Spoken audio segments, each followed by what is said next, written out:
Hi guys. So this is big, obviously. I want to just start by saying I did gua sha, so if anybody's like, what the fuck happened to your neck? That's what happened to my neck. I just did gua sha because I went to the gym last night. I think the gym is what got me over the edge today. But this is a very, very big moment. I'm nervous to talk about it just because I feel like it's such a momentous thing in this journey. This is something that I hoped and prayed for quite a long time. This is something that back in like 2021 especially, I was so incredibly hopeless when I'd given up keto for good, and I was doing my thyroid thing, and I had gained weight, and I was just like, am I ever going to get back down to my keto lows, and am I ever going to get back to where I was when I was doing it that way? And I remember I had a friend, and he told me, you will. And I was like, I hope so. And this year I did.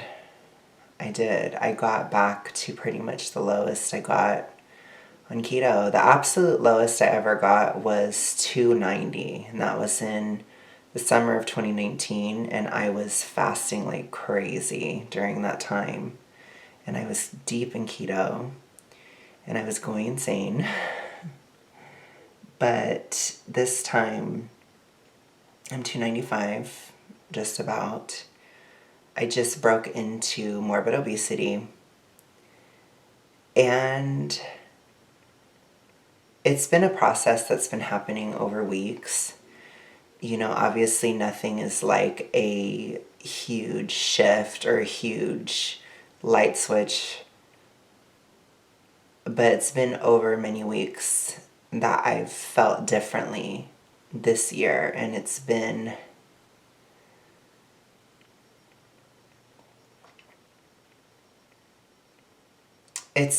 mostly just such a relief.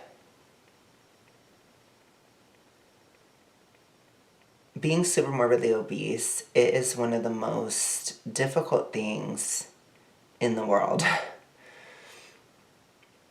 Like, everything is just harder. And most people who go into it, they don't ever get out. And it's not as if I was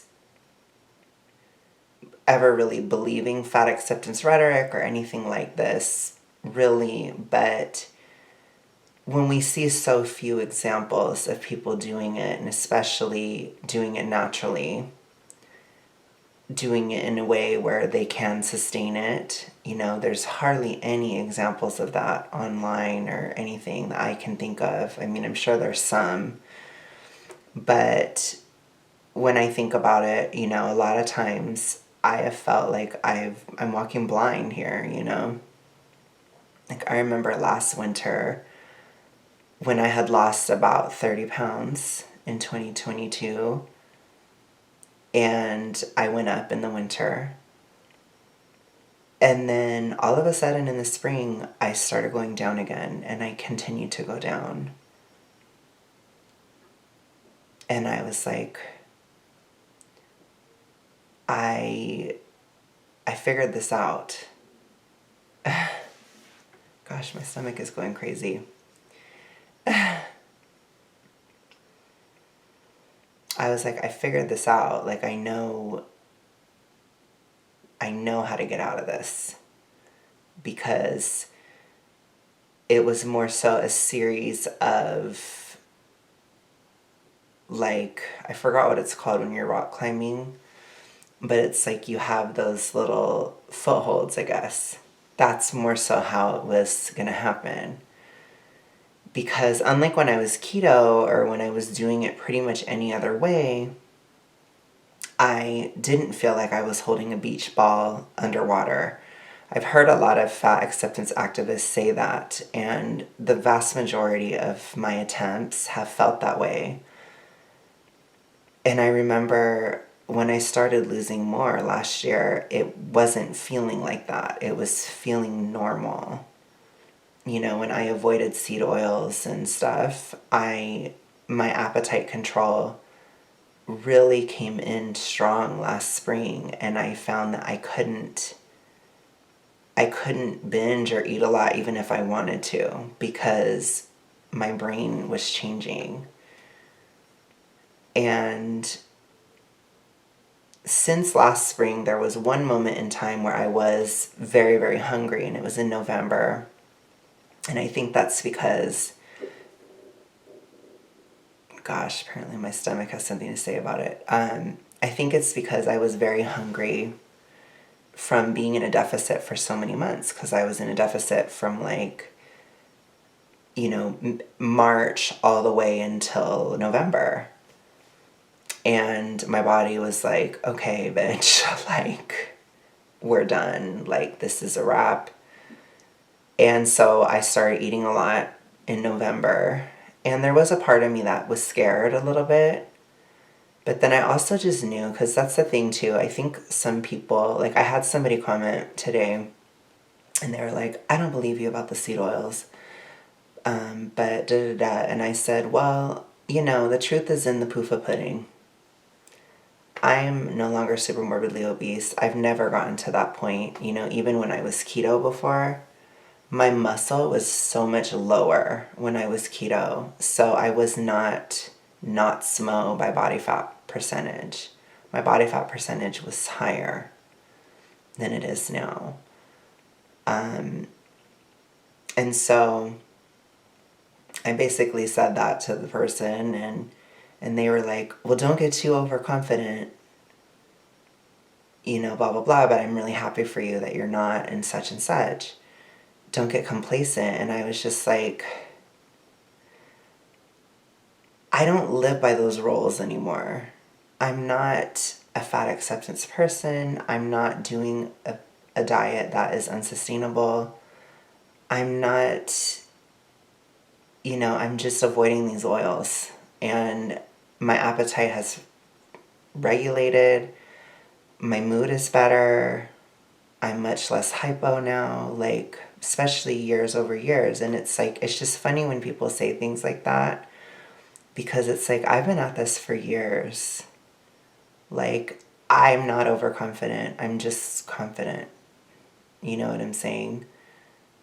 And I think it's because a lot of times in obesity, there is this narrative that it's an addiction, or it's something that you're fighting your body. And I found that it isn't really like that. It's more so just about having reasonable limits, building consistent habits, a lot of activity, for sure. I think being active is definitely something that got me out of super morbid obesity. I don't think I could have gotten out without it. Building muscle. I went to the gym for 6 months consistently last year, but I also went to the gym for 3 months in 2022 and 3 months in 2021, right? And it's years and years of effort. And I think one of the best feelings is that I don't fear regaining. I don't. I don't fear going back. I don't fear anything like that, because it's just over. And it's very powerful, because for a lot of years I was looking for answers when it came to this issue, and I finally found it. And I feel like I've done what so many people have not been able to do. And I had to challenge my own assertions. I had to challenge an experiment on myself, essentially. I mean, it was kind of terrifying, to be honest. I'm not going to lie, it was. Because I didn't know for sure what was going to happen. All I knew when I started this back in 2021 was I'm not going to, like, I've tried everything else. This is the last thing. This is my last chance. And it ended up being the answer. And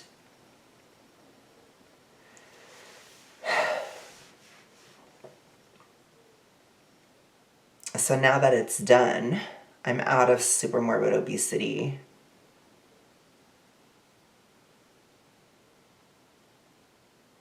I just cannot believe that this essentially demonic thing I've been fighting tooth and nail the past year is just gone.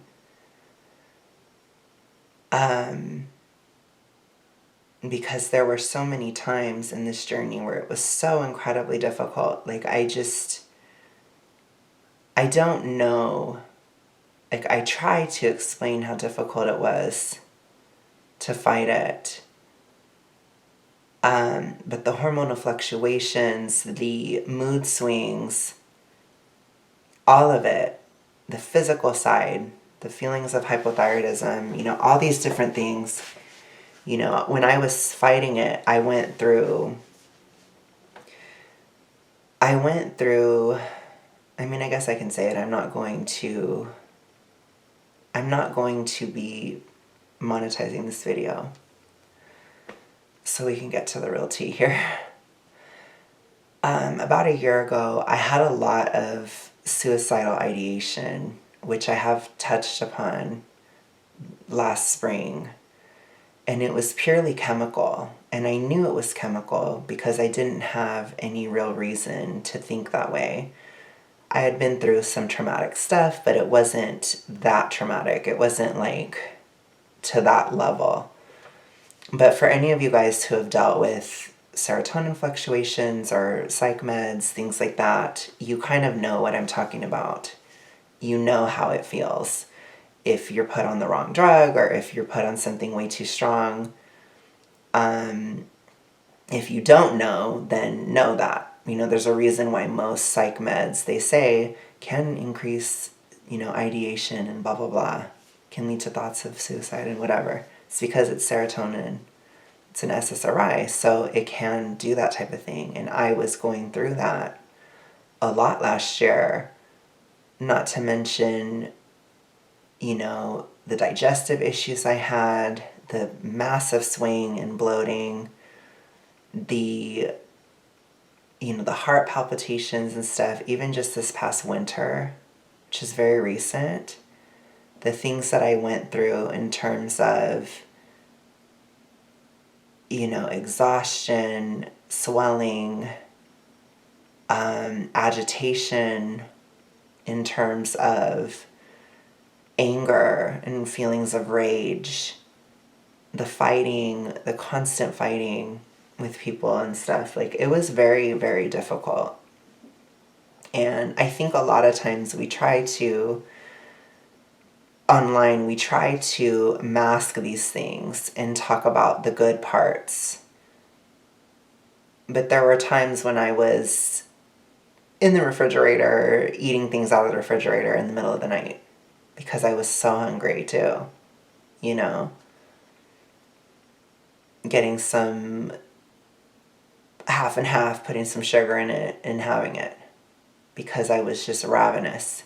There have been times like that too, but recovery from this level of obesity is not always pleasant, but I think what people forget is that being this level of obesity is not always pleasant.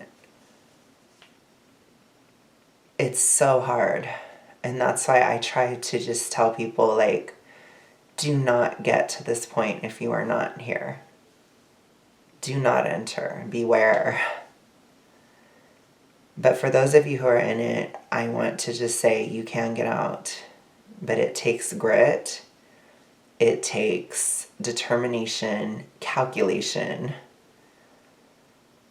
And you have to basically let your feelings go because you cannot base this on such shifting sand as feelings. What helped me the most to get out of super morbid obesity was to not allow my emotions to dictate everything in my life. It was to realize that a lot of my emotions were hormonally manipulated or hormonally influenced, and that it was more of a physical thing than mental.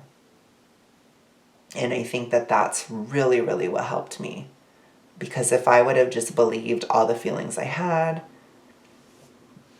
if I would have believed all of the thoughts I had, like I was so depressed in July. I was so depressed. It was so hard for me. If I would have, and I'm not even talking about the social aspects that were incredibly difficult during this time too, but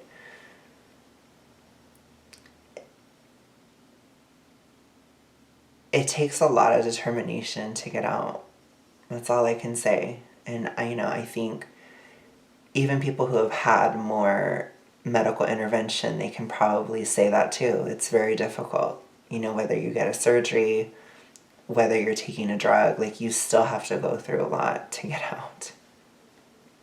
And I think a lot of times people don't want to talk about it because they don't want to discourage anyone from trying. But throughout the journey, I just, all I had, especially last year, were certain glimpses of health, glimpses of freedom from this, freedom from being held down by this, both physically and mentally. And I just fought. I just fought and fought and fought. And I counted the calories. I went to the gym. I had an active job. I kept seasonality in mind. I didn't let winter gaslight me. When I gained weight each winter, I didn't allow it to get to me. I stayed to the path. And year over year, my hormones improved. I avoided seed oils entirely for years. And over time, it was getting better. Slowly, lots of waves, lots of ups and downs, but it was getting better. And then I kept losing.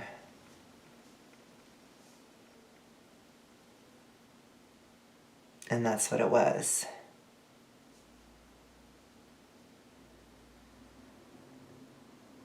This past year was so difficult for me. It was spiritually difficult, it was emotionally difficult, it was physically difficult. It was mentally difficult because I was doing things that defied expectation, that defied what was supposedly possible. And I'm going to continue to do that. Whether my stomach wants me to or not, I'm just kidding. Over October, it started to shift. I had lost a significant amount of weight. I lost about 50 pounds of fat last year from April to August, and I felt a lot better. And I stopped fighting with people, and my mental health improved a lot. And I kind of just accepted peace in my life for probably the first time in a very long time. And then the winter came, and I put on a ton of weight, huge amount of weight. A lot of it was bloating, but it was very, very demoralizing, especially in December when I gained about, from November and December, I gained about 30 pounds. And the whole time I was going through that, I thought, I know that another fat person would go through this and they would think that what they're doing isn't working anymore and that they're done and that they're not going to ever get out. And there's so many times that I had thought that. But I knew to just keep going. And so I did. Another thing that people need to understand is I I ate a lot of candy this year. I ate a lot of ice cream. I had cakes. I had juice. I had a lot of carbs. I think that there is this perception that in order to lose weight, you can't have carbs. But I did. I ate a lot of fat, had cream cheese, eggnog, steak. I'd have rice pudding occasionally, right? Like a lot of these things. Because at the end of the day, it's about doing what you can, doing what satisfies you within the caloric deficit so you can continue. And so I realized that a lot of, because I used to believe like you can't lose weight eating sugar, and it's not true. Not true at all. And I think that belief, it keeps a lot of people super morbidly obese because they're terrified of eating sugar even though they're eating it every single day. Doesn't make any sense. Make it make sense, right? But they're terrified of eating sugar because they're told that it's bad for them, but then they're just having a pastry with a bunch of seed oils in it instead of having sugar. I just had the sugar. I didn't have any bread because I can't have it because I have gluten intolerance and that kind of stuff, and I made it, I got out.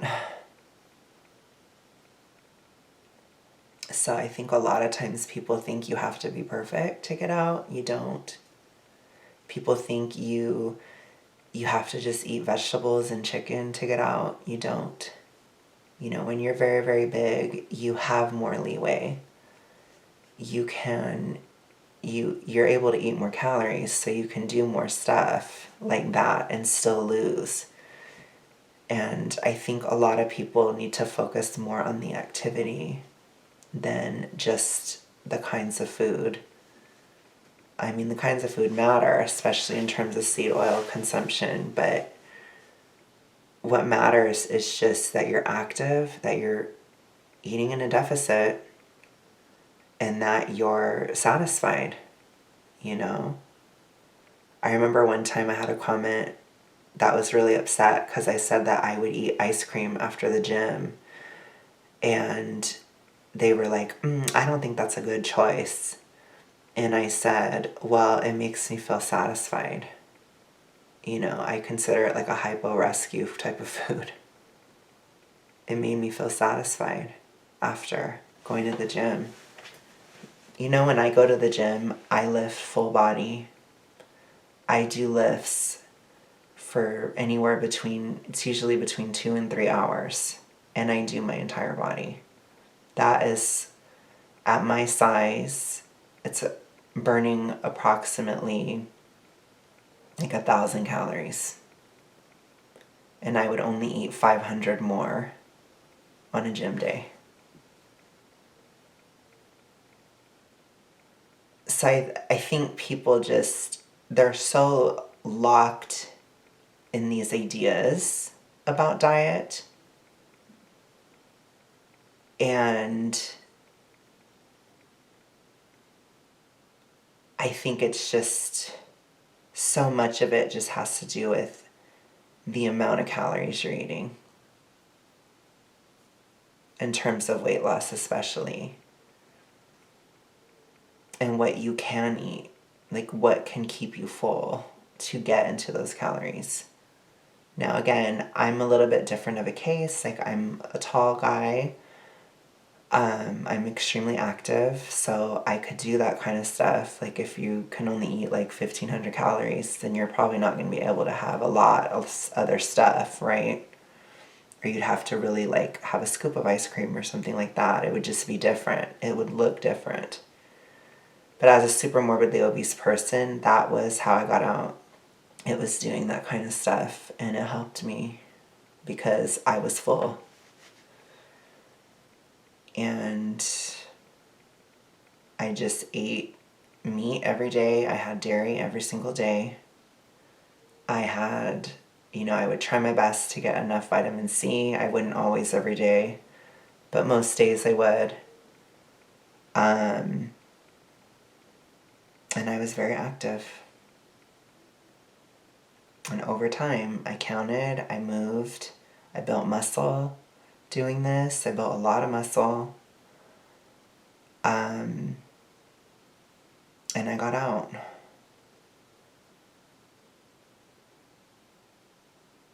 I did.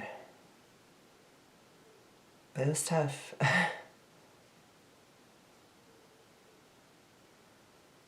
I had an identity crisis last fall because I felt better and I didn't know who I was anymore.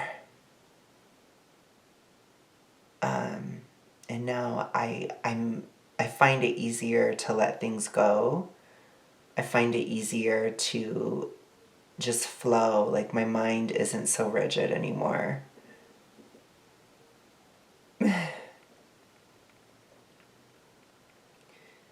When I was super morbidly obese, I felt like I had such a grip on who I was, or such a grip on myself. And as I was exiting it, I felt that grip go away, and I felt like I could just be whatever I am. It doesn't matter. And it was like, it's just very liberating. I don't feel held down or like I have to be something for other people. I don't feel that way anymore. And I don't know why I did. But it's like I don't have to say certain things or virtue signal certain things or try to be something or try to only show this side of me and not the other side. Like, so many of these feelings, they had to do within my obesity, apparently, because I don't feel that way anymore. And I'm just so glad it's over. I think so much of the way that my mind worked was trying to protect myself from dying. And so I think the biggest feeling that I have now is just that I'm not in a state of survival anymore. I can just live at peace. I don't have to survive. I don't have to fight every single day. Like, I've just felt it the past couple weeks. It's like it's just getting easier and easier every day. And the survival mechanisms, they're turning off more and more every single day. And I'm just becoming who I used to be. And as one journey ends, another begins, right? But getting out of super morbid obesity, getting out of this, the rest of it will be easier. Absolutely. So this was the hardest point, and I think I can start really focusing even more on other things in my life, getting more at balance, not falling behind on YouTube and stuff, and not, getting more of the practical life stuff more so in order, eventually dating again. And that's really what I'm looking at now, because it does feel more like a beginning in a lot of ways. It's how it always is, right? It's always an ending and a beginning. But I don't think I'm going to struggle nearly as hard this year. I can just tell. It's just easier. My mental health is so much better. It's so much easier for me to just let things go. I'm not as judgmental. I'm not as tense. I don't feel like I have to keep people away. I don't feel any of these things anymore. I'm just at peace. I don't feel like I have to prove something every second of every day. Like, I don't feel the ways that I used to feel. Like, I just don't. And it's like,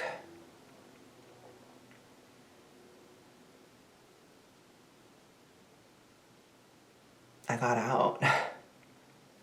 So many people never get out.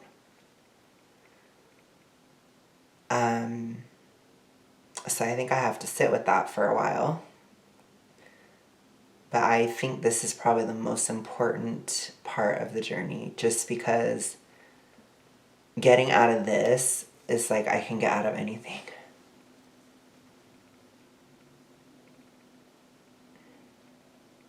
And I find that like a lot of the skills I had to develop to get out, they made me like very industrious. So I'm coming out of this with like a lot of ambition and industriousness and like, gosh, if I had to put 100% to get out of SMO, now that I'm out and I only have to do like 50% to continue to lose, like what do I do with this other 50% of capacity? What do I do now that I'm not surviving anymore? Now that I'm not an imminent threat? Now that, I have time. Morbid obesity, it gives you time. It's just different. I don't have death like banging on the door anymore. I don't have to outrun it anymore because I'm okay.